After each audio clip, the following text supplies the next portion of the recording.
Hello again, everyone. This is Randy, your Soul Machine Man. We're looking at the Singer Simple. You know, Singer likes to name their machines all these exotic names. The Singer Simple seems apt. It's not like the heavy duty, or it's not heavy duty, but they say it is, and it's really not. This one's actually simple. It's not a real complicated machine at all. Front load, 15 class. That's my favorite setup. This doesn't have metal gears. It has one nylon, one brass. So if you don't really challenge it, it's not a real big deal. But the problem with this one is that fixing it turned out to be not so simple. Because, you know, it's going now and sewing real pretty, real quiet, making just a perfect stitch. But an hour ago, it was jam-a-rama. Oh my gosh. Couldn't figure out what was going on. Figured the timing was off. And it usually is the timing, you know. So you go down here when it's jamming like that. Everything's good. The thread's good. Tension's good. Threading's good. You go down here to where the timing is set, and you take 4 screws off. You get total access to the timing area. It's absolutely a piece of cake to set the timing on these things. I don't mind that at all. So when they say it's simple, I agree.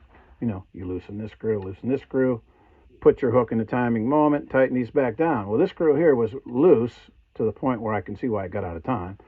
And this one up here was missing. So, okay, well, what's going on? So I put another set screw in this one, tighten this one down after I set the timing. Of course, on these, the timing, as we've discussed on the front load 15 class machines, real easy to set.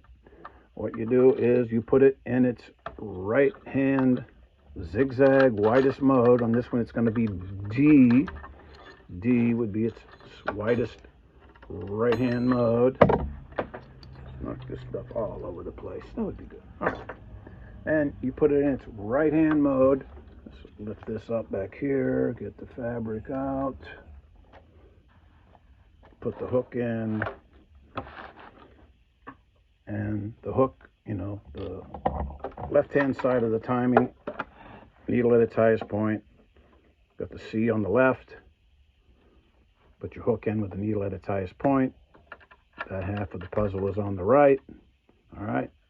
And we're still in the zigzag mode, widest setting, because you can't do this on straight stitch. You got to do it on the widest setting of the ziggity zag.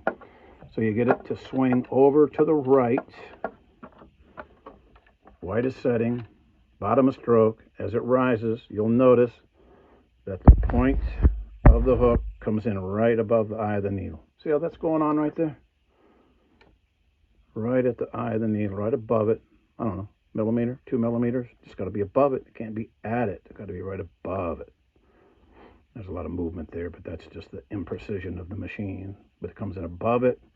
And then to double check that, you make sure when it comes around that it goes past. The halfway mark is this little notch right here.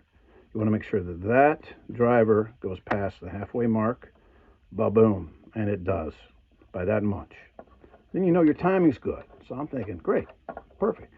Oil it up, clean it out, put it all back together, start sewing, jam.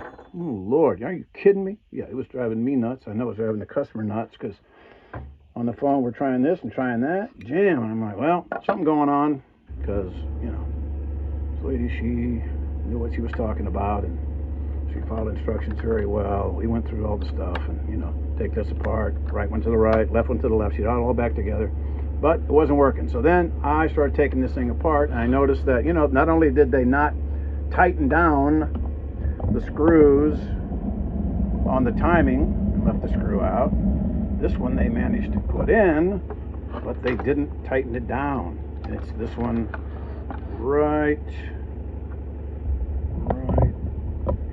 here. Let's find this little guy right there. Is that it? No, there it is right there. See, that controls your take-up lever here. This take-up, when that comes up, it pulls up the thread. If it's not in the right position, when it's at its highest, if it's not at its highest position, right up there, even with that, that's at its highest position. It's got it all the way so it doesn't break off in shipment. At its highest position, that's where your take-up lever is going to be.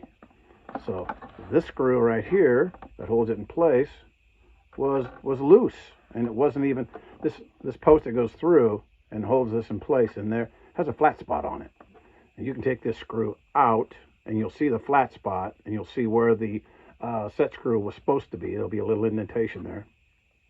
And it's always a good idea to take your screwdriver and put it right there, because that post will be sticking out and it'll be hanging over here and clanging around. So you put it there and you push it over, and then you tighten it down so you get that set on the flat spot. And when it's on the flat spot, then everything works the way it's supposed to work. That goes up and down, gets to the top. If it doesn't get to the top, it's not going to pull the thread up.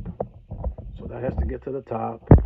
All the set screws. So I had to go through, and every place I could find a set screw on any apparatus, even just about everything on it. I figured, well, somebody had one of those days where it's your first day at work, you don't know what you're doing. What's your last day? And you're like, I don't really care. But at any rate, whoever assembled this, wherever it got assembled, they didn't do a real good job. But I went through. It was not simple. It was very complicated. But, using logic, went through, tightened everything down. And now it runs and sounds like it's supposed to. And it sews real pretty. Makes a nice stitch. It's not a bad little machine for the money, but be nice if they would assemble them so you wouldn't have to go through all this craziness. You got to take all the side covers off. Got to take off everything in the back. You just got to completely tear it down just to get to that one screw, because they assemble that and then put all this crazy stuff around it. So to get access to it, you got to take all this off. So that's an hour of your life you'll never get back. Okay, that's it. Singer simple. Thanks.